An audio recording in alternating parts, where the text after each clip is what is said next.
I've been capturing the landscapes around me for years now, but due to situation created by a certain virus, I can't go out and do that as freely as I want to. So I decided to do something special. Welcome to Uttarakhand. Welcome to Kumaon. First, a little introduction. This is Uttarakhand, a state in northern India.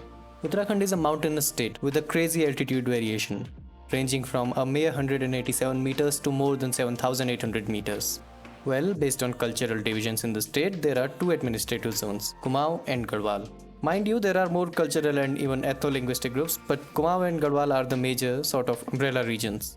With that out of the way, let us begin, shall we? Well, as I might have hinted before, Kumaon is a Himalayan region, so it has hills. In the north, you will get gigantic massifs reaching over 7,000 meters in altitude, and in the south you will get plain fertile lowlands. The peaks in the north, if we go a bit into detail, are perennially covered in snow. You can see them from hundreds of kilometers away. No, they are just really high. 3 of them are over 7,000 meters and nearly 60 of them are over 6,000 meters. Some of these peaks are really iconic and have been a subject to photographs thousands of times in history. These mountains have interesting stories to tell, their themes ranging from mythical to spooky to adventurous to nuclear. But that's a video for another time, hopefully. In between these peaks and ridges there are glaciers. A lot of them. More than 1400 of them. Some of these are world famous for trekking and stuff like Pindari and Kafni. Others are remote and nestled away between peaks and ridges, as I already said. But all of them have two things in common. All of them are retreating. Well, all 10 out of 1400 that we are monitoring currently. Both parts of that statement are just said. All of them are sources to various rivers that flow through the region. Talking about rivers, these rivers have shaped the history and culture of the region to quite an extent. Kali, also known as Sharda, also known as Mahakali, forms the historical border between India and Nepal. Its tributaries Saryu, Gauri-Ganga and Ram-Ganga East provide water and occasional fish to the western and northern region. On the other hand, you have Ram-Ganga and Kosi and their tributaries providing water to arid, drier lands of southwestern Kumaon. And as people used to do in older times, many towns have been settled on the banks of these rivers, dating back thousands of years. As we drop down further from glacier level height, we get some alpine meadows. Alpine. Called bugyals in local language. Most of them are in Garhwal region, a few are in Kumaon. Excellent for trekking. These meadows give way to lush evergreen forests as we drop down further in altitude. At higher or colder regions, you will find the classic boreal forests made up of Himalayan cypresses and Himalayan cedar, also called Devda, which translates literally to the tree of God. A little lower in altitude and in generally warmer areas, you will find trees like Himalayan oak and kafal. Here around this altitude, you will find one more tree and a lot of it. Yeah, this horror of a tree causes massive forest fires by shedding its highly flammable leaves in the middle of summer, doesn't hold water in the soil, kills diversity of woods, and has the weakest timber you will see in your life. On the plus point, it gives out resin. In these forests, you will find a lot of animals and bird species, especially tigers, leopards, and bears, so keep your distance. Going further down in altitude, well, Himalayan stuff ends and slowly merges with the tropical and temperate evergreen forests akin to northern plains. As Himalayas merge into northern plains of India, sediments that river wash off from the hills begin to settle around. First you get coarse alluvial sediments called bhabar, and then at lower levels you get silt and clay sediments called tarai. People are usually confused about these two, so we decided to make a song about it. Tali tali tarai kuni, tali tali tarai kuni, o kuni mali mali bhabara, myar himala, o kuni mali mali bhabara. Well, this southern plain region is super fertile and industrialized. More than half of the total population lives here. Speaking of population, this region, however remote and hard to civilize, has been inhabited for thousands of years now. There are huge cities in the southern flatlands, which makes sense, I guess. More than half of the population lives there. In the hills, however, you will still find various little towns and hamlets right up to the base of greater Himalayan massifs, some even behind that. The economy, like the rest of India, is mostly based on agriculture. Hillsides are carved to create space for cropping. The term, I believe, is terrace cultivation. We are good on wheat and rice actually, and given the agrarian history, of course we have a song about it.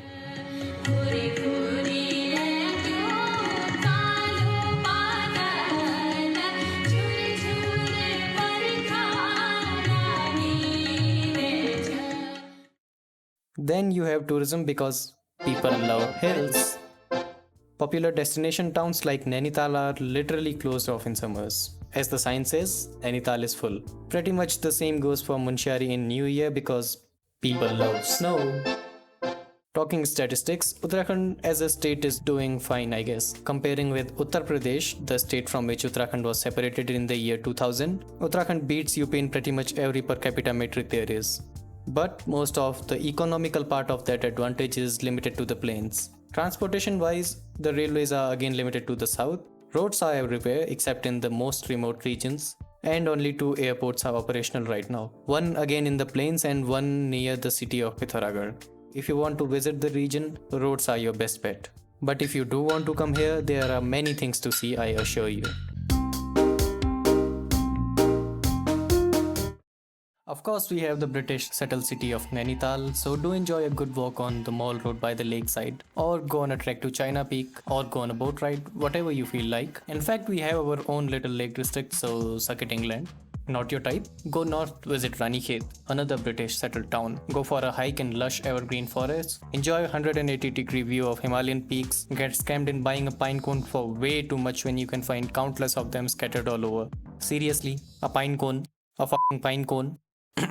Go further north or east, I don't know, go to Almora, go to Bageshwar, see temples made hundreds of years ago, if not thousands, by local kingdoms in various terrains. Riverside, you got it. In the middle of dense forest, you got it. On a mountain top, yup. On a cliffside, you definitely got it. Wait a minute, this one's special.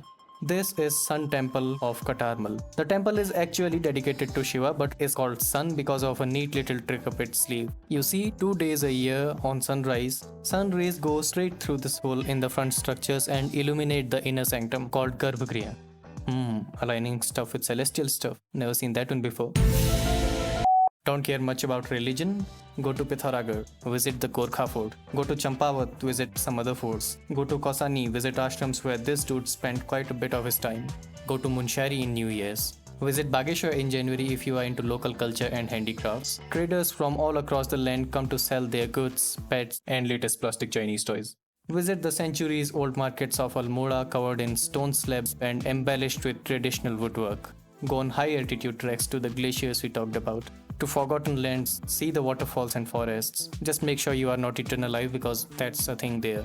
Enjoy the high-altitude Himalayan cultures of Danpur, Milam, Johar and Dharma. Culture, you say?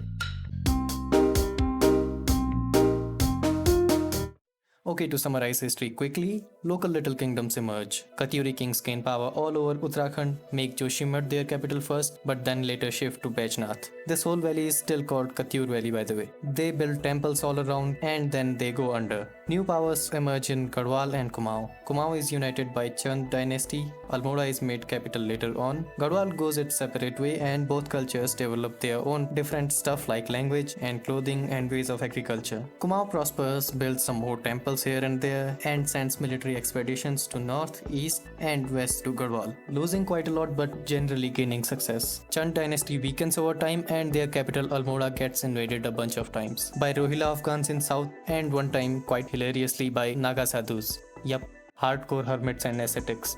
Long story short, half of them were slaughtered. A new formidable force emerges in the east, you know today them as Gorkhas. They steamroll everything all the way to Punjab. The British arrive, kick Gorkhas out, ratify a treaty. Fun fact, even in this relatively small treaty, they somehow managed to sneak a future border dispute. Chand dynasty is absorbed and British took over. British observed the cold weather, unpredictable rains and pine all over and said, just like home. They settled a few towns around the land, took Almora Palace and used it as headquarters for some years and then moved on to Nainital. The British left in 1947 and the region is merged to Uttar Pradesh. Finally, in the year 2000, a new state is formed and here we are today. That is, my friends, 2000 years of history summarized. Coming to the culture part, we have our own sort of language called surprise surprise Kumaoni, which isn't even standardized and words change going 30 kilometers in any direction. Kumaoni itself is a vernacularization of Hindi mainly, and in modern form you will also see a bit of English words mingled in.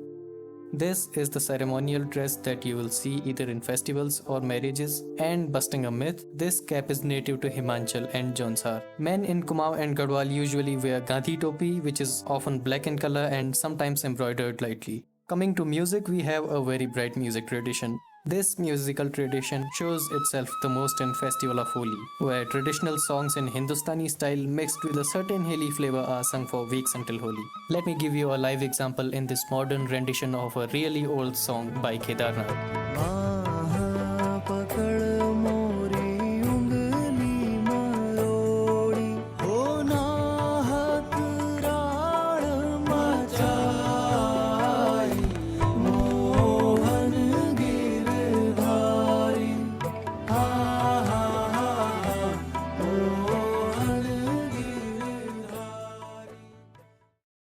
When it comes to instruments, we have our own traditional drums called dhol and damau, usually played in sync, and a smaller percussive called hudka. Another quite important instrument would be bagpipe, which is called mashak bean in local language. And to no one's surprise, the British left it here.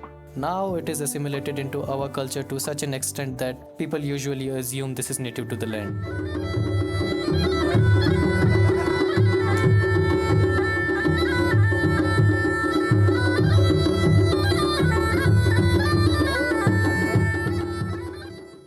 This sort of music is usually accompanied by dance, and when it comes to dances, Cholia springs up at the top. This martial dance, categorized as a sword dance by Wikipedia, is done with colorful bright dresses, coordination and, of course, swords. Another local dance is Chachiri, which is much less adventurous and is done by regular people on special occasions.